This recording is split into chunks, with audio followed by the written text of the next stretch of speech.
right. Any questions, Trey? No. All right. I just do make sure you're up at the microphone because Yeah, that's I will. what catches your voice the best. Jamil, any questions? No, let's just go. Let's see what we got. All right. See what we got. Yeah.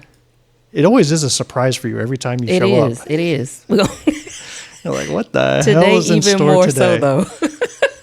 All right, here we go. 3, 2, 1.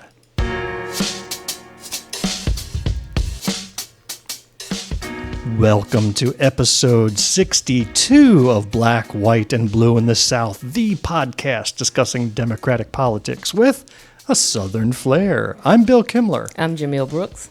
And I'm Trey Ward. And we're coming to you from Greenwood, South Carolina, a little red county in a very red state. If you like what you hear and think others ought to be listening as well, then you need to hit the pause button right now and leave a little rating for our show. Write a little review. Tell your friends about us. Follow us on social media. Or better yet, let's make this song rise to number 1 in the Bluegrass charts.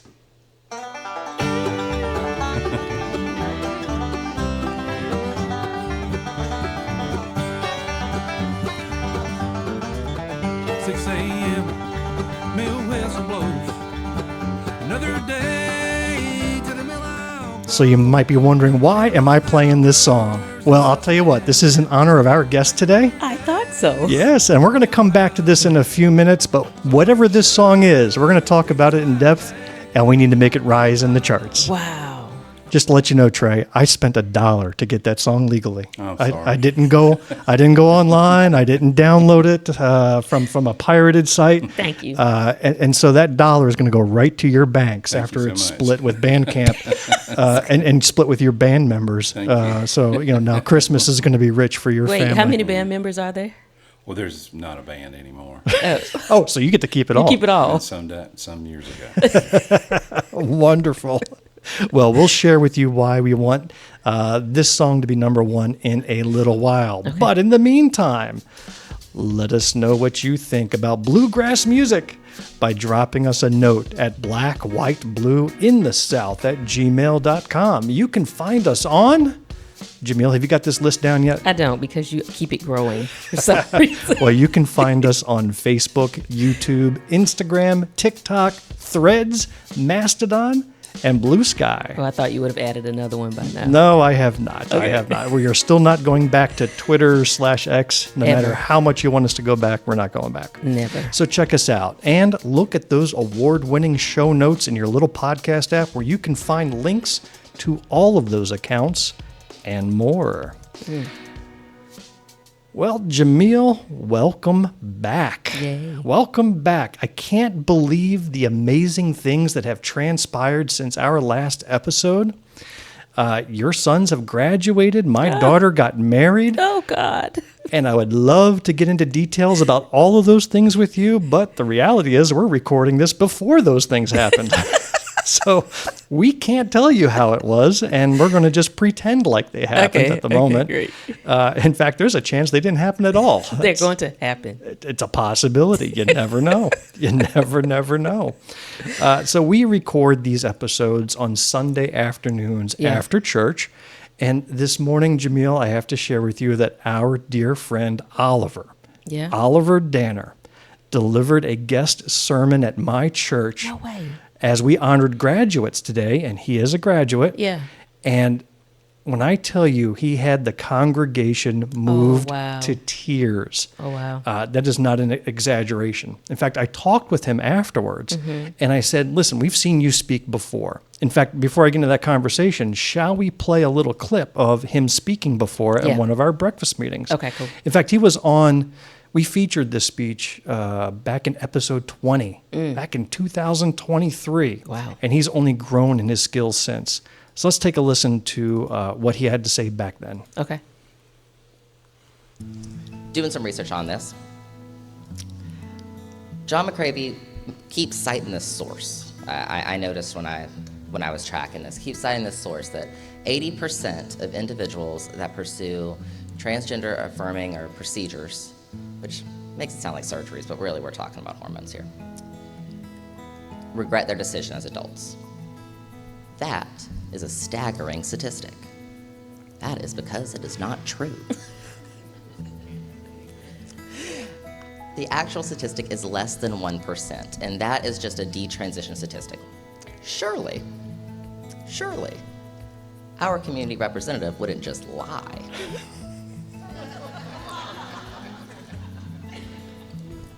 So, I emailed John McCravy and I was like, "Hey, I'm a really I'm a really interested party.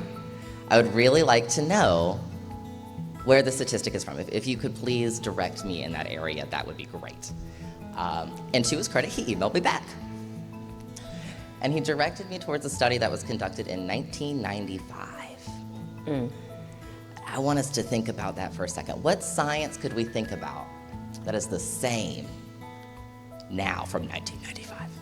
In fact, in 1995, our diagnostic criteria for gender dysphoria wasn't even created yet. This was just based off of the old criteria, which is not the same.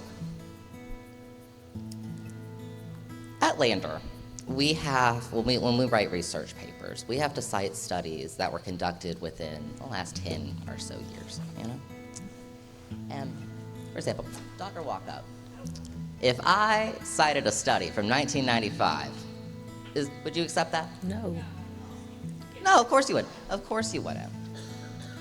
And so why should we allow our state representatives to make such ill-defended claims that it would result in a failing grade for any local college student in his same district?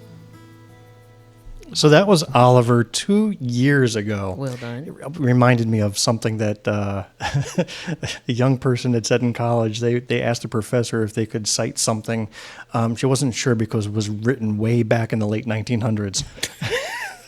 I was like, where is my walker? I know, right? Let's dig my grave right now and lay down. Way back. Take that nap.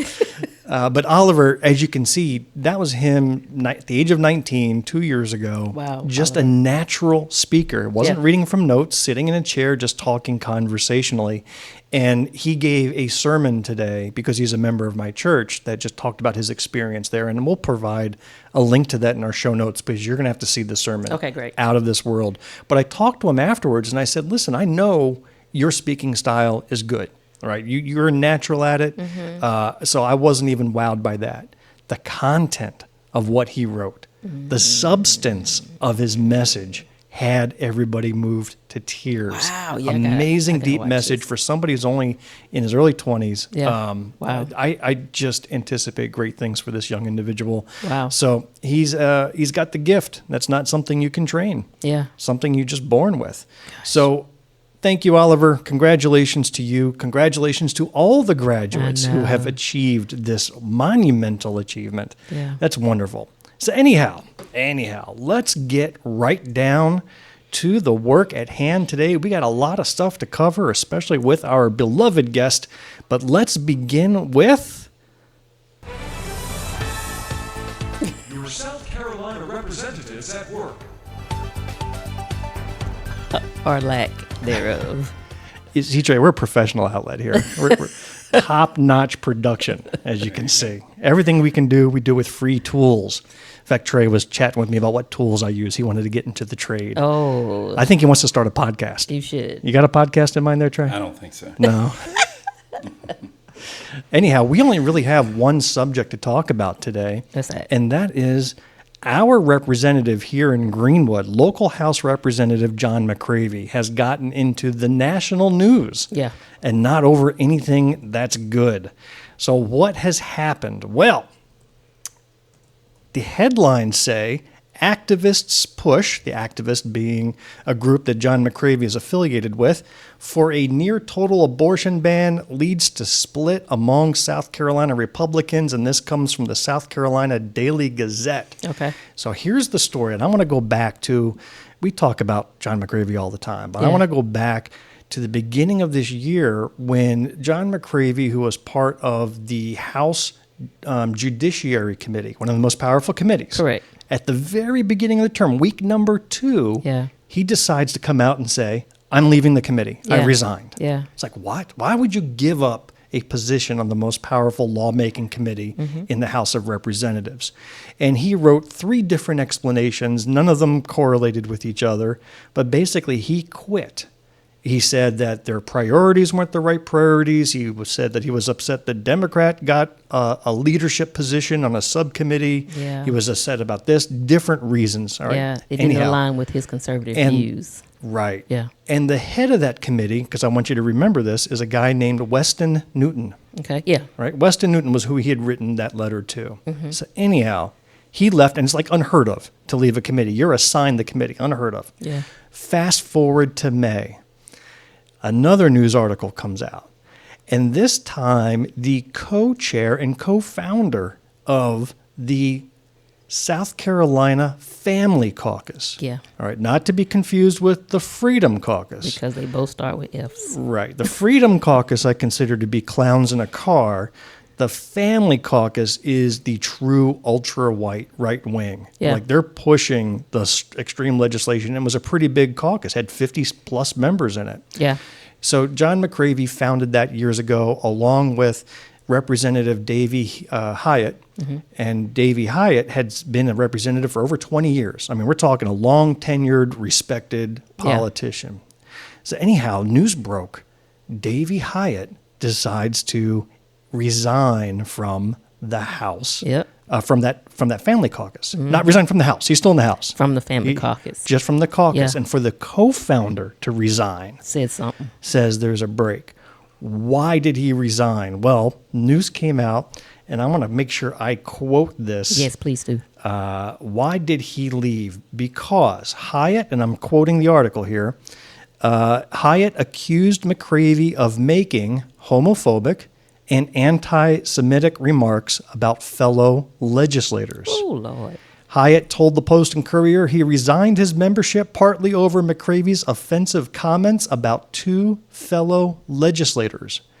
Hyatt declined to say anything more. But Representative Weston Newton, remember I told you, hold a pinpoint on that name, told the Gazette that he directly heard the reference about Elliott. Now, Elliott is Representative Jason Elliott, Okay. Republican, and openly gay. Yeah. Elected Republican. He was a House member, recently upgraded to Senate. And Representative McCravy is claimed to have said that, in talking to Newton, that Newton appointed a gay and a Jew to serve as subcommittee chairs and was upset by that. Now, the gay would be Representative Elliott. The, quote, Jew would be Representative Spencer Wetmore, the Yeah. only Jewish representative in all of the General Assembly. So making those comments, and by the way, Trey, would you be surprised to have heard those comments? Does that sound shocking to you? Yes, it does. Why so? Yeah, why? You mean that he would? That he would make it in, let's say it was a private conversation he made it in. It wasn't like he was up on the stage saying it. But do you think that that would jive? Well, I don't know if you're asking me, am I surprised by his character? I mean, I do know him, and I've known him well. He's not a person that uses bad language or anything. He never has with me. So I was surprised. I would say when it shocked a lot of people. when I heard that. And of course, I didn't hear it firsthand, but I have heard from other people. I heard about it before it was in a newspaper from people that it was not in a source that was there when it happened. But Right. you know. So when those comments came out, the co-founder of the Family Caucus, Davy Hyatt, departed. He left.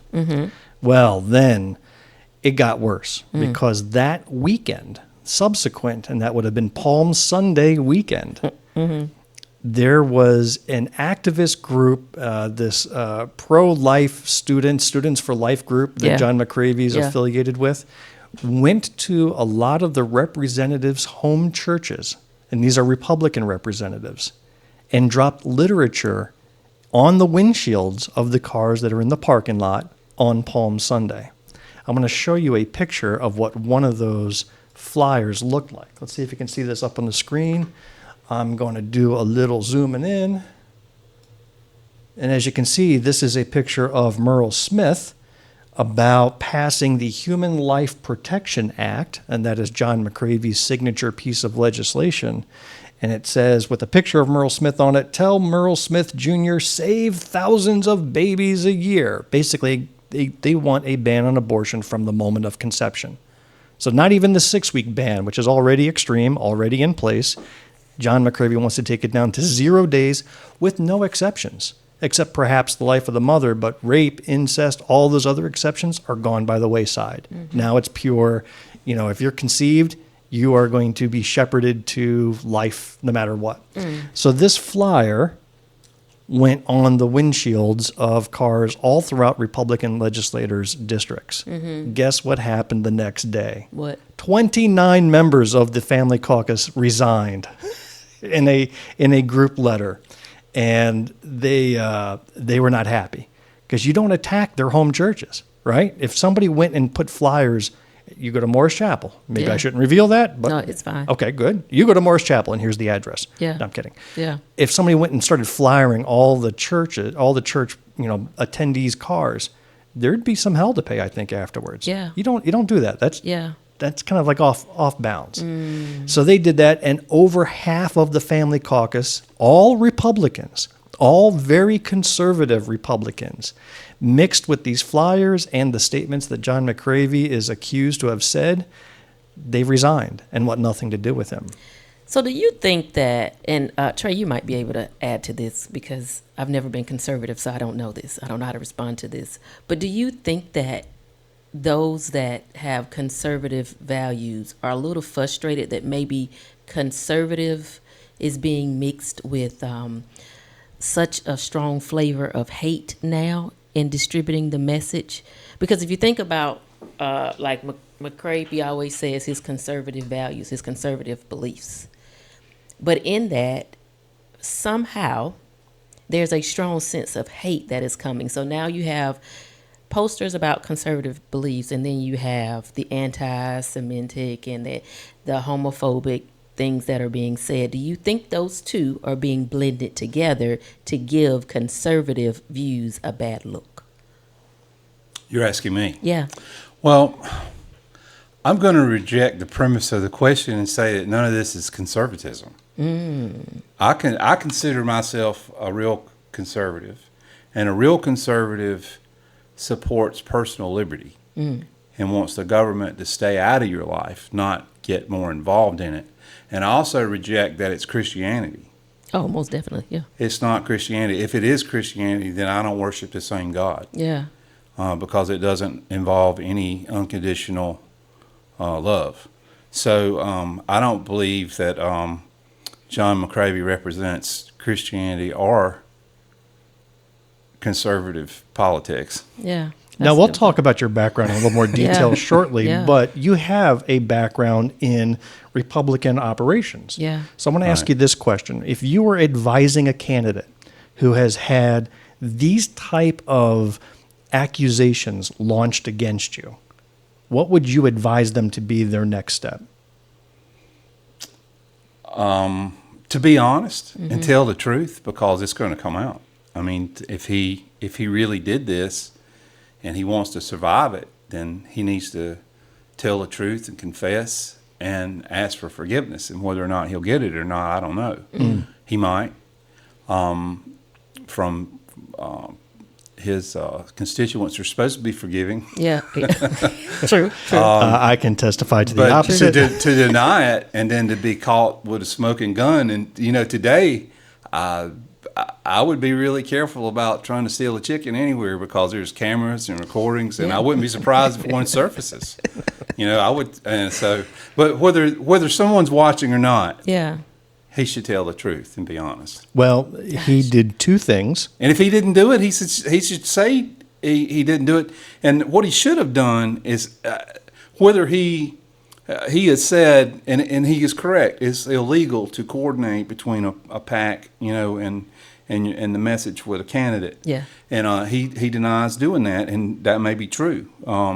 But there was no skin off of his back to say, I denounce any group doing this type of, I mean, it's just a type of terrorism, in my opinion. It's a type of political terrorism with this issue. That's a good phrase. That's a good- that may be the topic of the title of the episode. That might have been it. Regardless of whether he did it or didn't, he should have denounced unscrupulous tactics. I think Yeah. that's all that those That did members who left wanted from him, because that was their biggest beef. Yeah. Not, in fact, I think the 29 members who resigned were more upset about the flyers than they were about the statements. Hyatt had a personal issue.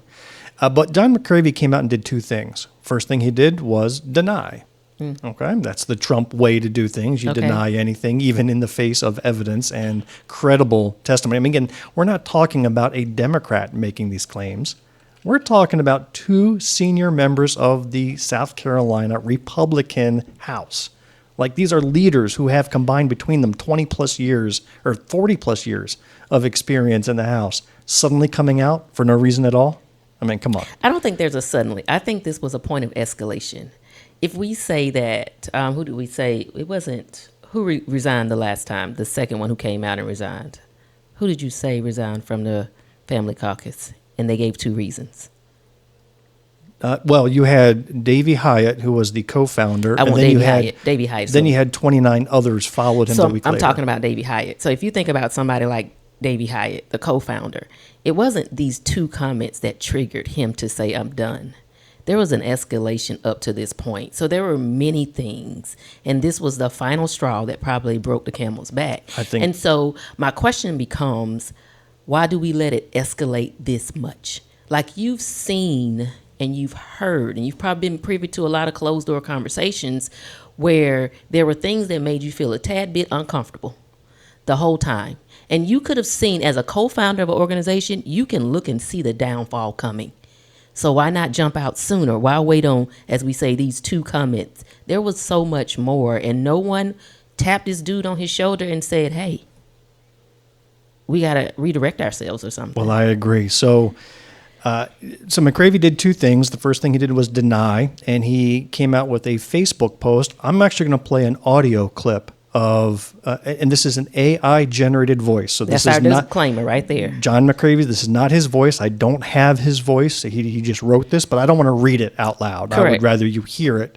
So this is an AI recording, and I couldn't find a voice that sounded like McCravy. So this is just a voice I picked at random. Okay. Here's what he wrote on his Facebook page.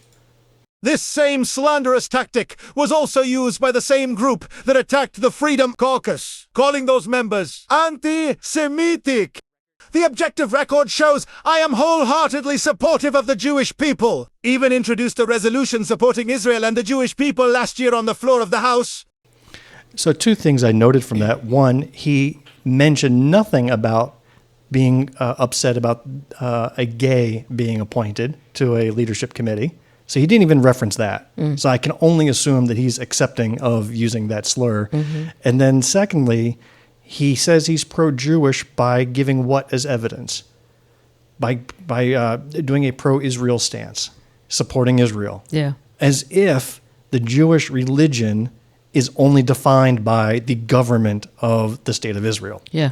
And that is kind of the trope that we hear. It's like, I have a black friend. That's what it is. And the whole time he's speaking, that's what went in my mind. Like, okay, he's the one that said, I got one black friend. That's one thing you do is deny. You know what the second thing you do is? You be a victim.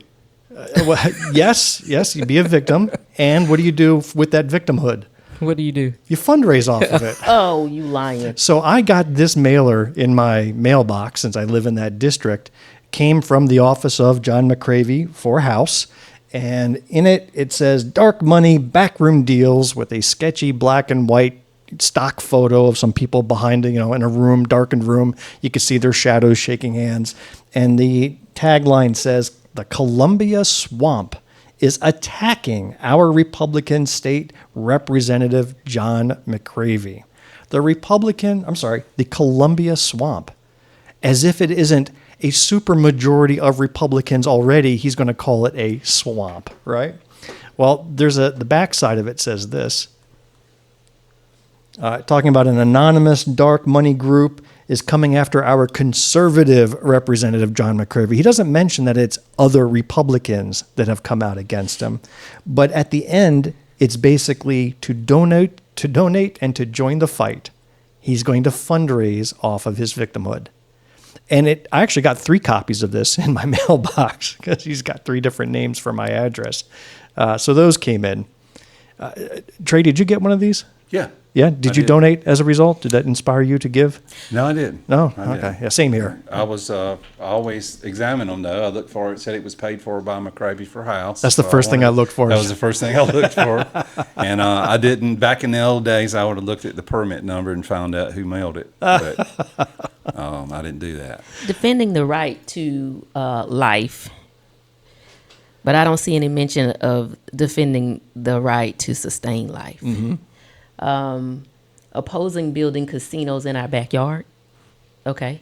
And then this last one, keeping men out of girls' locker rooms. Oh, the standard trope they always pull They out. know the taglines that will make people speak. But are we talking about, because regardless, the way things look, regardless, conservative, if you're Republican, you're Democrat. If you're fighting for the right issues, you're fighting for the right issues, in my opinion. And so if you are going to fundraise off things that impact society in South Carolina. And if you're looking at a percentage, keeping men out of girls' locker room should not be in the top 10. But you got poverty, you got educational development needs, you have education shortfalls based on You know budget. what, Jamil? You should run for office. I like your message. Yeah. Well, this kind of crap really pisses me off because we have so many other things that we need to fight for in South Carolina, and that ain't it. Well, to wrap up this discussion about our favorite House member, it doesn't end there. So the latest news is that an official resolution to censure John McCravy has been submitted to the State House on the last day of this year's cycle, by the way. So it's sitting in a committee to be taken up in January of next year. But the censure came from 2 representatives, Representative Jermaine Johnson and Representative Hamilton Grant, both men who said the following. They wanted to formally censure Representative John McCravy III for statements made in violation of Rule 3.6, Rules of the House of Representatives, regarding decorum and under the authority of Section 12, Article 3 of the Constitution of the State of South Carolina in 1895. So he's violated some things, and basically what they're after are Representative McCravy's statements regarding other members that were anti-Semitic, racist, and sexist, and wholly unacceptable, and that he has brought dishonor to himself, the state of South Carolina, to its citizens, and therefore it is appropriate that he be censured by the body. So this has been submitted to the House Ethics Committee, and that is a committee I will be watching very closely. Do you think this will go anywhere? Yeah, nah. Nah, I don't think so. I think the chances are 0. Would you But agree? No, they got the majority leader and the speaker involved in the resignations from the committee. I think it's all interesting. Well, this censure specifically calls out his statements, does not mention the flyers on the cars, which is what I think actually made them all mad. Yeah. Now, if he's just saying, slurs and criticizing people for who they are, I think they're fine with that. I don't think they'll bring that up. That's going to be a freedom of speech type thing Right. to protect him. I think it's going to slide with him not being touched. I think the biggest impact was having it filed. And I think that's going to draw up the attention and get the conversation It'll going. be interesting to see. But to come back together, It certainly gives fodder to anybody who decides to run against them. There's this whole tray of material that could be used, and the censure just piles onto that plate. okay, so we'll be watching. I We'll be encourage watching. him. I encourage him to censor him. Yeah. Yeah. All right. Yeah. That's the sound we make when we're ready to move on to the next topic. So the next topic is our guest, a well-known person here in Greenwood County, South Carolina, a gentleman that I've known since around 2018 when I first heard of him, and we'll talk about why. We welcome to Black, White, and Blue in the South, Mr. Trey Ward. Welcome. Yay. Thank you. Welcome. Glad to be here. Jamil, Why did you do that? I did that not. eye roll was unacceptable. So Trey, that sound was my eye roll because Bill makes me roll my I eyes see. so much. That was inappropriate and unacceptable, and I think you owe our guest an apology. I would not. All right, Trey. So tell us a little bit about yourself and why I might have invited you on this show. You're probably wondering that yourself. Oh, well, I don't really feel like I'm very important.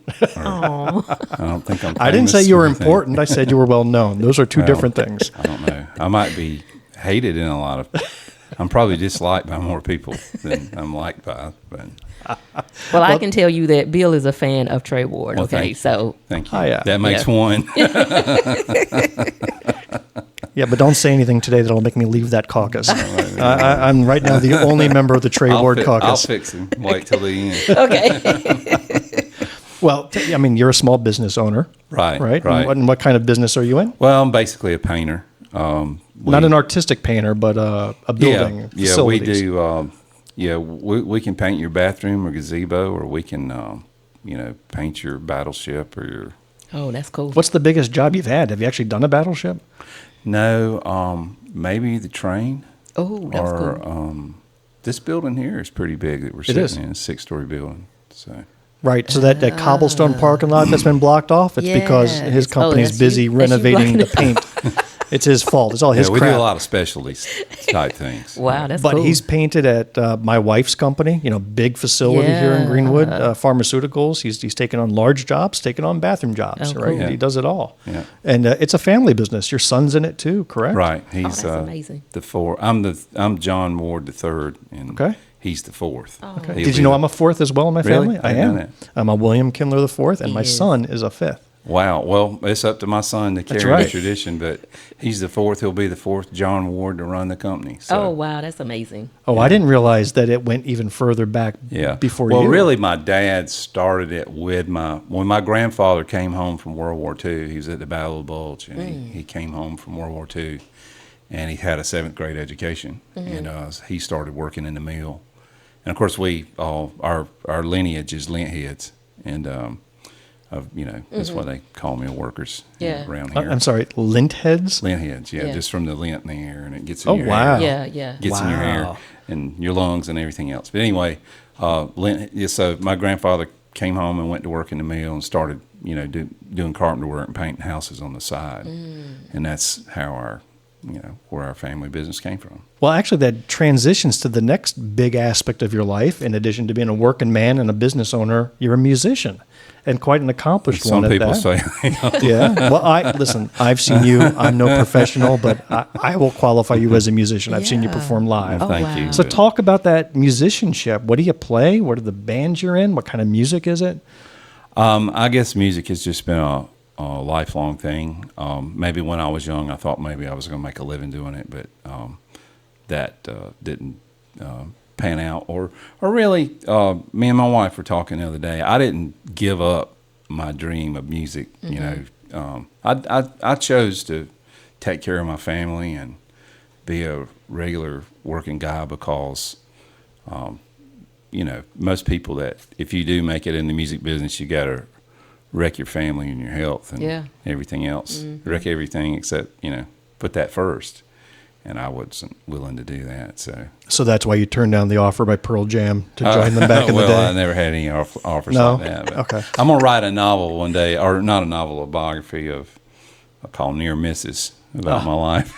Okay. how I almost Wow. made it. All right, I well, think that would be interesting. we'll have to have you back. I almost made it 10 we'll times almost and- invite you back. How about that? But you brought up an interesting topic that kind of blends what you were saying before about the family business and your musical career.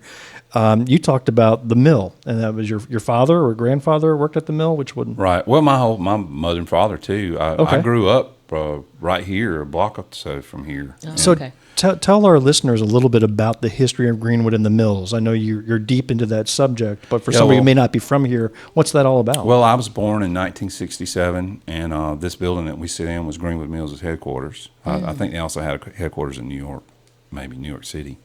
But there was maybe 12 cotton mills here in Greenwood County. Greenwood Mills had mills in other places, but there were 12 cotton mills here, and most everybody, if you had a job, you worked in some way. If you didn't work for the mill, you worked for the hardware store, or you worked for the laundry, or all of those places were supported. all in support of the It mill. was all supported by the Yeah. mill, and we all lived in mill villages. I lived in a little mill village about 2 blocks from here on Merriman Street. And it was a great It was a great life, you know. Yeah, those one company towns can be great when the company's great, but Yeah. then as the business deteriorates It takes a or negative- transitions yeah, it over takes the an time, impact. and you can still see remnants of the mills all over the place. There are Yeah. some ghost buildings that are still visible. I came from a town in upstate New York called Endicott, which was the birthplace of IBM. Oh, wow. And that, just like here with Greenwood and the mills, there everybody in the 60s, 50s worked for IBM. Johnson's Shoes was another one. So there were two big industries, IBM and the computers, and Johnson making shoes for the war. And those were the two big businesses. And they would build the housing for their employees, and Yeah. everything centered around those two companies. And when those two companies went down, well, the economy during those decades took a big hit. Yeah. So you wrote a song that I want to play here with your permission. Yeah. Obviously, I don't want to get in trouble with your revenue stream. Now the streaming rate is 0.00004. It won't be after this episode. I got a check for 95 cents one time, and Oh, I figured wow. out it was for over 20,000 radio or streaming plays. No way. And it was less than $1. Okay, so when I downloaded your song this morning, I want to see what that residual check Point is. 0.000. Yeah, try not to spend it all in one place. But I'm going to play this song called Greenwood Mill that you wrote in honor of this. Is there anything about the song you want to give background on before I hit the play Well, button? no, I mean, the lyrics are just really a true story of living on Merriman Street. And my dad worked, I think my dad worked the first shift, my mom worked the second. And, our life revolved around the mill, and the whistle blew every time the shifts changed. The mill ran 3 shifts a day, 24 hours a day, 7 days a week. Wow. And the railroad track, the railroad track's gone now, that used to come out of the mill and cut through the mill village.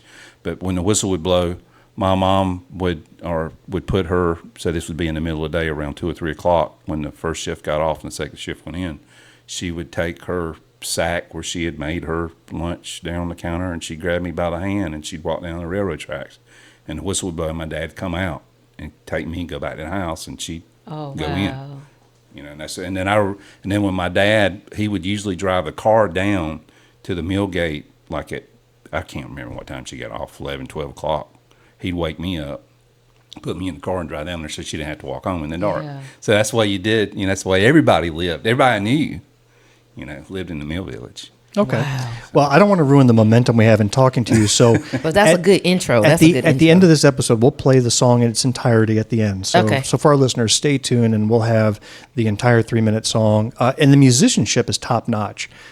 Trey played at one of my fundraisers back in the day. This was many years back, and his band was phenomenal. And I've seen him perform at Montague's, and just thank you so the much. musicianship. I mean, he likes to be humble. Yeah. But let me tell you, I've seen him pick. Wow. That picking, I mean, how the fingers don't just fall off his hand and bleed are beyond me. I'm getting excited. Oh, wow. Maybe even bluegrass isn't It's your not that style good. of music. Wow. He's making too much of it. You heard the opening clip. I did. All right, so you got a taste. You can't do that when you're just an amateur picking it up for the first time. That's skill. That's skill. Okay. That's skill. Thank you so much. Wow. The way I got to be introduced to Trey, and this goes back to 2017, 2018, just as I was getting started paying attention to local politics. Okay. This was, again, soon after the Trump election of November 2016, and those subsequent years were just turmoil for the country. Yeah. Turmoil that we've unfortunately revisited. Lord. But Trey made the headlines in 2018 over a little effort that he took, which wasn't a political effort by any stretch of the imagination. This wasn't partisan. This was human. This was moral. Oh, This I was like that. ethics. Okay. And there's a monument that sits outside of Howard's Deli on Main. Okay. So you know where Howard's is. Yeah. And there is a monument that is dedicated to the veterans of, I believe, both World War I and II. Both World Wars. Both Yeah. World Wars. Both 1 and World 2. Wars. And also Korea and Vietnam now. Okay. But it was originally just the World Wars. And on the plaque of this monument were the names of Greenwood residents who had lost their lives in both of those wars. Okay. But I remember when I first moved to Greenwood years ago, and it was like 2012, 2013, seeing that monument and going, whoa. Like I saw something about that monument that gave me the same whoa as seeing a Confederate flag flying in somebody's yard. Okay. What is it that I had noticed about that plaque, Trey? That the valor of dead black soldiers was identified as colored. Right. That it was a segregated plaque. So they had the colored soldiers who lost their lives separate from the rest of the soldiers who lost their lives. Were you aware of this? I was not. Yeah. I was not. And I don't know how long that monument had been there. Do you have any idea? Strom Thurmond, I think, dedicated it in 1949. Okay. I might not have. He was the governor. Okay. In 40, he was elected governor in 48. You mean senator or governor? He was governor. I didn't know in Strom 19. Thurmond was governor. Oh Wow. man, he was everything. Okay. And that he was. He was Wow. everything. I just knew him as the senator. He was elected governor in And that he 48. was. Okay. And At 48, my God. Ancient. yeah, well, not at the age 48. I think it might have been in his 50s. I can't remember, but He was elected. He was at the- elected governor in 1948. Right, that's what I meant. 1948, Okay, I'm forever sorry, ago. I'm sorry. I mean, the guy lived to be 192. I mean, Yeah. that is ancient. So this plaque, for many decades, even up until the year of our Lord, 2018, was a segregated plaque. And people would just walk by it. Some may shake their head. Others just chose not to see it. But Trey did not choose not to see it. He decided to act. So talk about the genesis of the idea that you had and how it came about. I want to hear you tell that story. Well, to start with, I'd like to quote the former representative who was before that held Senate or House District 13 seat, Gene Pinson, before John McCravy did. And then when Gene first heard about this in the news, he called me up and he said, "Son, I'm glad somebody knows we got a monument." Exactly. Because he's a member of the American Legion that Right. actually owned it, so he was been involved in this for a long time, and he said, "I'm just glad somebody knows we got a war monument." But anyway, the reason or what really brought this to me or put this on my heart was I really think it was probably when Obama was running for president in 2007, and he came here, and the world has changed since then. And when I used to be young and in politics and would see a presidential, see the president move or vice president, or just see a candidate move, and the press corps that used to follow them. I don't know how it's done now because there wasn't the streaming and the video that there is now.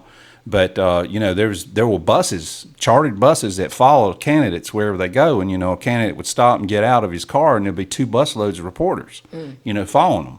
And that was the case with Obama coming here, and I think that might have been the famous time when Edith and came up with the chant. But anyway, a part of that was national media coming to Greenwood, and what they did was they went down and wrote a story about the monument, because every time we got national media here, the first thing they did was they went down and wrote about the monument on Main Street that had colored on it. So it was to me it was an eyesore. Now I know people. I have a friend who I haven't seen in years, Lois Mafuka. She was her father was actually from Africa. He was one of my professors at Atlanta. He was a history professor, Dr. Mafuka. Yeah. She was for leaving it up. She's black. She's authentically African. Yeah, she is. And she was for leaving it up and said, "No, we need to leave it. We need everybody to be able to remember what it was like." But to me, it was a black eye to my hometown because the media, wrote the story about the town that had their dead black soldiers listed as colored. Yeah. And to me, that was unacceptable. And so what did you do to address that? You complained, you wrote letters to the editor, you posted about it on Facebook. What did you do? I'm more of a spider, and like to work in stealth. Okay. Okay. But I knew that they had the plates. I knew that the married race, the mayor then, Weber Adams, had a, there was a whole campaign and everything to change the plates, and there was a lawsuit over it. And of course, the money was raised for the plates, and they were made, and So there was an idea to replace the plates with a non-segregated version Right. of those names. and they were made and then stored. And so you had the support of the mayor, you had the support of some townspeople. So what was the problem? Why didn't they just do it? Well, there was a lawsuit to stop it from being changed because of the Heritage Act. Ooh. Which had been passed. I'm not an expert on the Heritage Act, but it had been passed. When they took the Confederate flag off the dome, they moved the Confederate flag to the monument right there on Gervais Street, where Gervais and Maine T-bone right there in front of the courthouse. They moved the flag, the Confederate flag, battle flag, to that monument. And that was and the compromise was the Heritage Act, and that you couldn't change anymore. We'll take it off the dome, but you can't change any more monuments. So for those listening to us who are not from South Carolina, we're a state that has to compromise on racism. Yeah. Right. So what he's talking about was there used to be a Confederate flag that flew on top of the dome of the state capitol. And I thought that flag didn't come down until the George Floyd years, but it came down in 2000. Right. It was put up to commemorate the 100-year anniversary of the firing of Fort Sumter, which would have been in the 1960s. And it just never came down. And well, some legislators, I can't remember their names, but there were some people who kept it up. Right. It was put up just to commemorate that. It was only, I don't know if maybe it was only supposed to stay up for that month or something, but there were some legislators that wanted. And I was mistaken. It wasn't the George Floyd thing that actually got it down. It was the shooting at Mother Emanuel AME Church. That shooting that killed the 9 black church members that finally got that flag, I think, taken down. They sat there and did it. But the compromise, like you said, was in order to take that flag down and move it somewhere else, we're going to institutionalize racist monuments and say you are forbidden from altering or editing any state-owned monuments throughout the state without the 2/3 approval of the state assembly. Yeah. Right. 2/3 approval. Supermajority have to approve of the change. And of course, the makeup of that, the General Assembly wouldn't allow it. So, and the other compromise I was referring to goes back to when South Carolina enacted Martin Luther King Day and recognized it. Do you remember how they had to compromise to get that? What did we have to give up in order to be able to recognize MLK Day? What did we give up? We had to also recognize Confederate Memorial Day. We sure did. Right? The two came together. It's like, all right, we'll give you MLK Day, but we're also going to make optional the ability to recognize. When I used to work for the governor's office, you had the option. Yeah. You could either take Confederate Memorial Day. I hope I'm not just saying things. I think you could take Confederate Memorial Day or Robert E. Lee's birthday. I thought the two aligned. I thought the two were the same. I think the two are the same. Or maybe you're right. Yeah. Maybe that's maybe I'm a little bit confused. That's when they made it, was to commemorate Robert E. Lee's birthday, because he is such a hero. Maybe you're right. Yeah, maybe I'm wrong. So, good gracious. So a lot of compromise. So Trey, here is the Heritage Act, which forbids the alteration of historic monuments located on public property in South Carolina. What gave you the comfort that you were just going to go be a spider and replace those plaques in defiance of the Heritage Act? Well, there was nothing comfortable about it. I worried about it. I took a calculated risk that, the court ruled it was private property. But I knew that I didn't really know who would prosecute it. I didn't know if it would be something local. When we changed the monument, I went home that night and I told my wife, I said, well, first of all, nobody knew I did it because I did it in stealth. Okay. And nobody even knew it happened. People walking by didn't know what were happening. Didn't know what was happening when I did it. But when I went home that day, I told my wife, I said, I don't know when they figure it out. Is the sheriff's department going to come kick the door down, or is the sled going to come get me? I don't know what's going to happen. I didn't know what was going to happen. I did talk to Rock Wise. Yeah, we know Rock. He's a former guest on our show. Everybody knows him. He's a really good attorney. He felt like I was okay. Okay. And then I'm not an expert on legal matters, but the Attorney General and the Speaker of the House, I think, Speaker of the House of Representatives, went to court, I guess against the city of Greenwood.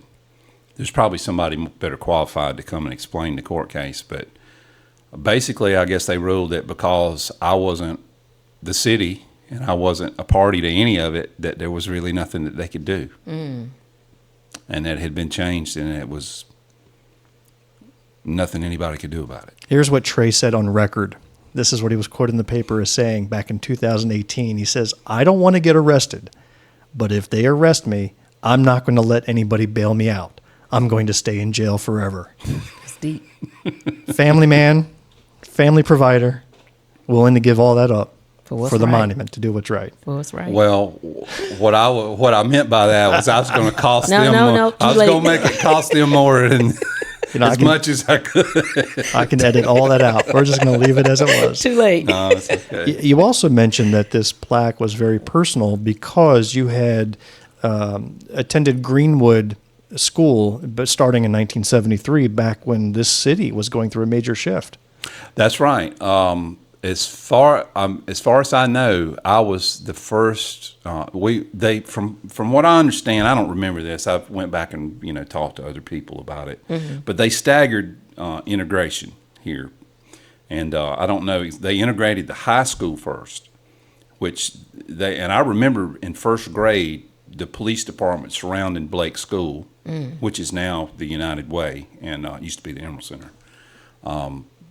Because they were having riots at the high school, and I don't know what they were afraid if it was going to spill over somewhere else, because I was in first grade and it was the first year that Blake Elementary had been integrated. Now, I didn't really realize this because, it's my first grade. Right. Yeah, that's right. It wasn't like first grade was white and second grade was, black and white. Yeah. So I didn't really remember that. But also, people that I go to that I went to school with, I was born at Self Memorial, but where the old Brewer School Correct. is over there is the old Brewer. It's Gleams now. That's the Brewer Hospital. Yeah. So any black person that's 58 years old was born there. Yeah. I had met the In the doctor Brewer who had delivered Hospital, all where those they didn't babies. have an X-ray machine, or they didn't have all the things. I remember Dr. Klauber here, who was a radiologist, who was a great man. His son actually held this. Jim Klauber actually held that seat, District 13. Dr. Klauber was one of the first people to get an X-ray machine at the Brewer Hospital. The hospital didn't have an X-ray machine. So I'm sorry, I didn't mean to get off on that tangent. No, but that's good. That's historical context. So I you think said it was supports personal this. because you Yeah. grew up in that history, and while you may not have remembered those first years, it's been a part of your life. Yeah. As you grew up, this integration. Well, yeah, the segregation. People, it makes me angry, I guess, that people that maybe we're not doing a good job of. Just a little while ago, on our main street, you couldn't have there are restaurants you couldn't have gone in and ate. Yep.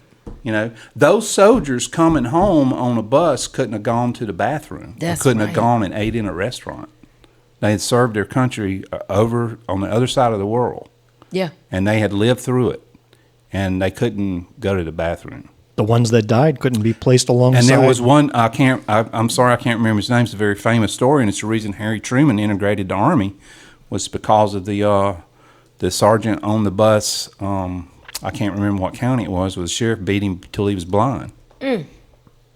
And Truman was so moved by it that he integrated the That Army. amount of hatred, because you just, it can't come from anywhere else. But that amount of hatred still baffles me. I think you're talking about Sergeant Isaac Woodard. And that is a famous story, a turning point in the civil rights movement where he was beaten. I believe it was here in South Carolina, if I'm not mistaken. it was right? by either a sheriff or a policeman. And Served his country in the war and then was blinded by some South Carolina Maybe it was Bamberg officers. I Yeah. can't remember. Yeah. Bamberg seemed like the fit.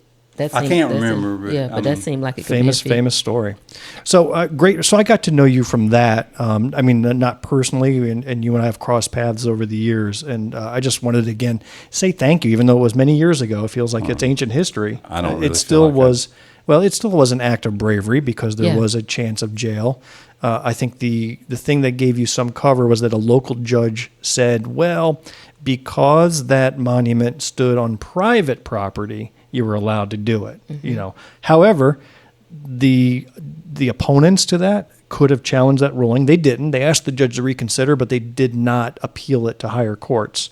And it could have gone even further, and you could have faced legal consequences for that. So there certainly was some bravery.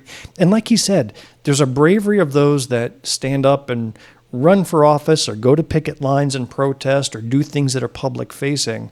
But then there are the spiders Yeah. who work in the background doing brave things. Now, Trey did not do this for recognition. He didn't bring the press along when you did this, did you? You didn't have I don't a ton remember. of press. I didn't say anything about it. Now, I don't have any social media or anything now, but then I did, and I was actually on social, very active on social media, but I didn't say anything about it, and it was kind of a game. I did it on. It was I didn't plan it this way, but I actually did it on D-Day, June the 6th.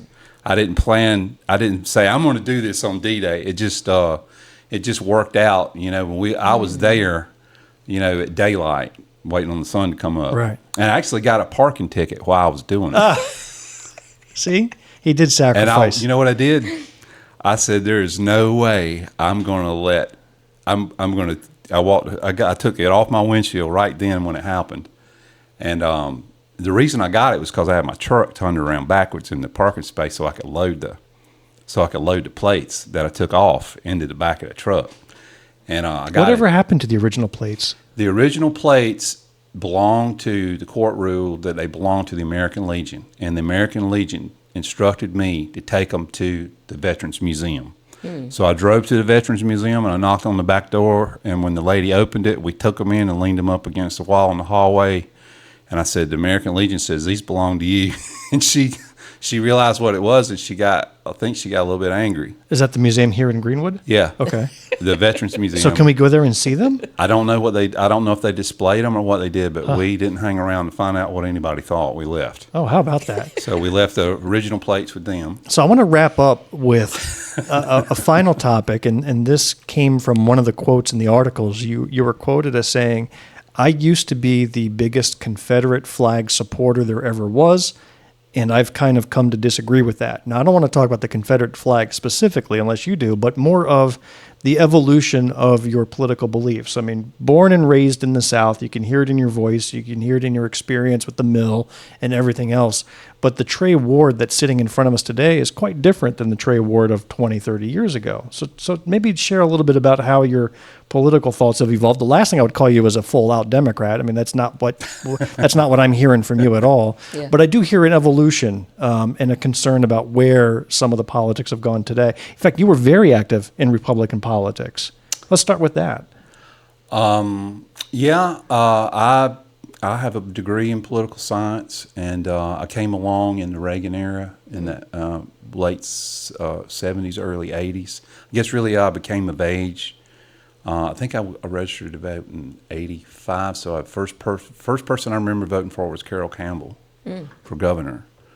But yeah, in the 80s, I guess I wasn't a paid staffer on the Bush campaign in 88, but I was a part of it because I was a college Republican chapter president, and I was one of the most active ones in this. I think I was one of the most active ones in the state. And so I attracted a lot of attention with the Bush campaign in 88, and I got to know a lot of people. From there, I probably worked on Ray Haskett. You know, from Reconstruction until 1994, the 3rd District had always been dominated by Democrats. There'd never been a Republican until Lindsey Graham won in 94. So as a Republican, a young Republican, we were always I was always involved, being that I lived in the center of the district, involved in that. And I think I worked on a campaign for Ray Haskett, who was a real estate agent from Pickens. Of course, he lost. So when you say you worked on a campaign, does that mean you were a campaign manager, paid staff, or you just volunteered? Yeah, paid staff. That was probably one of my first paid staff jobs. Interesting. I was a paid staffer on that race. And that going into political science and coming out of that with that degree, was that the career you had anticipated for yourself? Well, I thought I was going to, yes, and I was going to go to law school. That was my original plan. But my father got sick. He had really bad diabetes, and he went one piece at a time, literally. Lost both his legs eventually. But he was like me. We had a traditional family structure. My dad worked, and Mama cooked and prayed. And so he, when he got sick and couldn't work, I didn't know that it was going to be permanent, but I came home. I quit my job at the governor's office. I was working for Carol Campbell. I had been signed Hugo. Hurricane Hugo had just happened in 1980. I graduated in 89, and Hugo, I graduated in December of 89. Hugo happened in September. Right. So when I got out, I remember that because I was up north in college during Hugo, so I remember when that hit. So when I got out, and all the, Carroll Campbell was like one of the first people to really support George H.W. Bush, and that was when Carroll Campbell was really the one to establish the first in the South primary for the Republican Party, and of course he controlled the primary here and had it for Bush. And didn't you have leadership in the Republican Party here in Greenwood at one point? oh yeah, we had John McNerney Nave. Mr. Nave was a pilot in World War II, and. I think my question was, didn't you have leadership? Weren't you? Yeah, well, I'd been chairman. Well, I was elected chairman of the party here twice. When was that? I was first elected when I was 21. I was 21-year-old chair? 1988 or 1989. That's cool. Wow. I mean, we talk about trying to get youth involved. That's cool. And then I was elected again, and was it because nobody else was running? I mean, I don't mean to be flippant, but I mean, No, how did a 21-year-old get to be chair of a party? I ran against Erminie Nave. I mean, Wow. she was the big kahuna. I was going to say, Right. but I believe he handled himself well. I can see that. Well, I ran for county council in 1988, that same year, and I beat Calhoun Mays in the Republican primary, which was a pretty big lick. Mm-hmm. And then he owns Town and Country, and of course his dad was, a really big guy in town. And then Pat Brennan, who was married to Virginia Self, he beat me. I don't know. He beat me like by 5 votes or something. So I lost the election. Lost the general election, which in hindsight was a great thing because I was a college student. Right. Wow. But anyway, all of that got me a lot of attention. It got me a job in the governor's office, and then my dad got sick and came home. And then I just started, I don't really know how it happened. I just kind of became a hired gun. Started running house races. And when I moved to Columbia to work for the governor's office, one of my first jobs, I ran a house race there for Roland Corning. I won that one. And it was a Republican primary, and that was really in politics. That was my forte, was the house race. So in an primary. alternate life, we could be talking to Senator Ward right here. We could Oh, be. no. Governor I'm Ward. not a- We could- no, Governor no. Trey Ward, Yeah. easily. That's the kind of background story of Yeah. anybody who's won leadership is Yeah. a story like that. Yeah, but I don't want it. Yeah. That's the difference. Yeah. Maybe now you don't want it, but I'm sure 22, 23-year-old Trey Ward might have. I figured out a long time ago that I was more interested in controlling or controlling the controls, Yeah. Okay. pulling the levers. Got it. I was more interested in pulling the levers than being a Got it. candidate. Yeah. Now, you had written a letter to the editor back in 2022 on my behalf, by the way, and thank you for that. But No. the You're letter, welcome. the letter really wasn't much about me. It was, in fact, my name doesn't get mentioned. It's like 10 paragraphs, and my name got mentioned at the end. But you really talked about how the current Republican Party has lost its way from conservative politics. Explain that a bit. What is your how have you observed this change and this move away from conservatism? Well, I just like I said before, I deny the premise that I don't believe this is conservatism at all. I would say what Representative McCravy represents is statism, where he wants his moral beliefs written into law.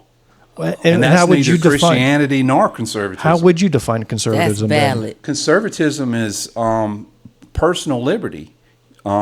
You're free to do whatever you want to, but your liberty stops at the end of your nose. You can't infringe upon my liberty either. I'm not saying that. I guess I'm a person. I don't believe that there's hard absolutes on a lot of things, but just on the issue of abortion. If my daughter is raped and she has the baby, you're going to tell me and my family and my church and everybody that we don't have any say in this? Exactly. That's not conservatism. That's That's government overreach to the point to where we need to fight back against it.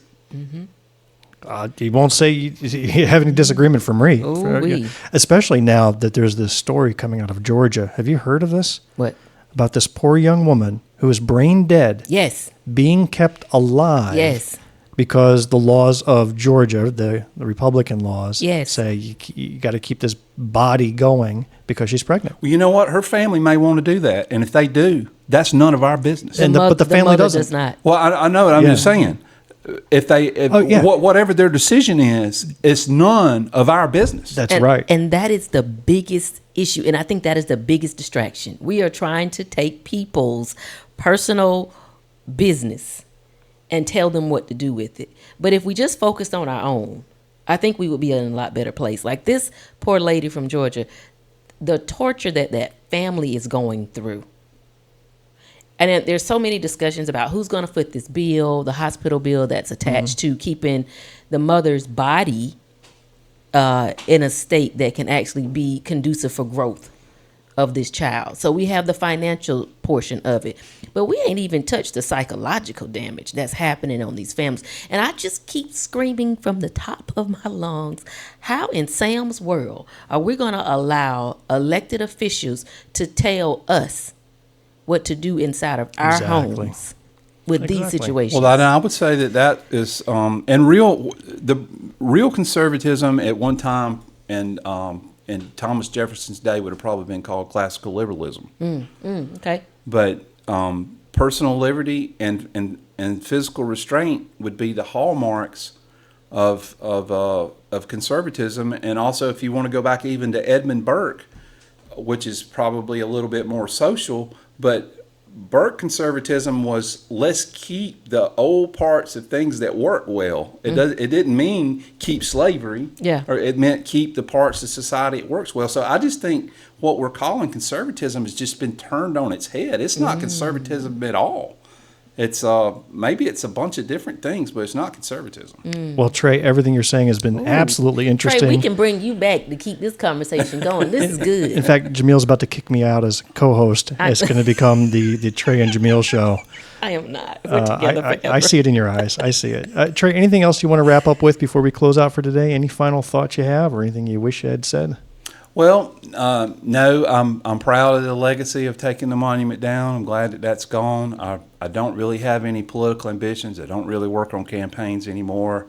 I kind of just want to stay at home with my wife and mind my own business and be left alone. Until I called you, said, come on my show. I certainly am upset about a lot of what's going on in our country right now, and I'm looking for, like a lot of us, I don't know what to do, and I'm looking for what the right answer is. And Well, I'm going to have you back because you should see the list of topics that I've done research on that we did not get to. I wanted to cover the Confederate Memorial that's by the courtroom here in Greenwood. There's a whole history can I behind tell that. you a quick Yeah, go ahead. funny story about that? Yeah. An older There's fella. a funny story about the Confederate Memorial. There's an older fella that's I've known all my life. He's in one of the construction trades. He knew my dad. He's probably almost 90 now. But I saw him not too long ago, and he said I was in a hamburger joint in Hodges or somewhere, eating a hamburger, and I heard these people in the other booth over here saying that they had heard that Trey Ward was going to pull the Confederate monument down one night with his truck or something. And he is an older fella, and I don't know if he heard it right. And I said, no, sir. I haven't made any such threat, and I don't know what you're talking about. Well, But Jamil, I did all this research, so we're going to have to talk about it on a later episode. Yeah, I would love for Trey to I come wanted to back. talk about immigration because I know you have a very immigrant friendly business. I'm in the construction business, and Yeah. the construction business could not grow. So we actually have another hour of conversation left in you. So if you're ever up to it or feel the urge, you definitely got to come back. Yeah. You let me know when. Definitely come back. Yeah, definitely. Oh, wow. I'm one of my favorite guests already. Thank y'all so much. And that's a wrap for this episode of Black, White, and Blue in the South. We thank Trey Ward for a captivating conversation and for being a citizen activist, just quietly working in the background, not seeking any fame or notoriety, and doing what is right for the people in the community. We hope you enjoyed what you heard today. Please take a quick minute and leave us a rating and a review of this show. We do want to know what you think. See, if you do, it'll help uncover and expose more controversial statements made by John McCravy, including disparaging remarks made against both the Clemson Tigers and South Carolina Gamecocks, and how he thinks that Chick-fil-A should be open on Sundays to serve the church people. I may have made up all of those things, but you never know. You never know what could be uncovered in this world of recording. If you are a blue dot in a red sea, keep the faith, keep up the hard work. Change only happens over the course of many years of work and dedication. To close out our episode, I provide this quote. And Jamil, you're going to have to guess who this quote is from. Okay. Famous person in history. Quote, I have never been what you would call just an integrationist. I know I've been called that.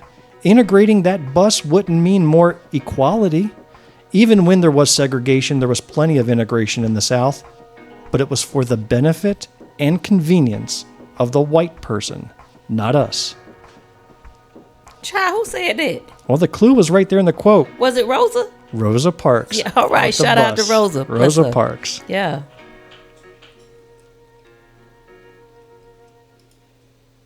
Time I hear that. The end.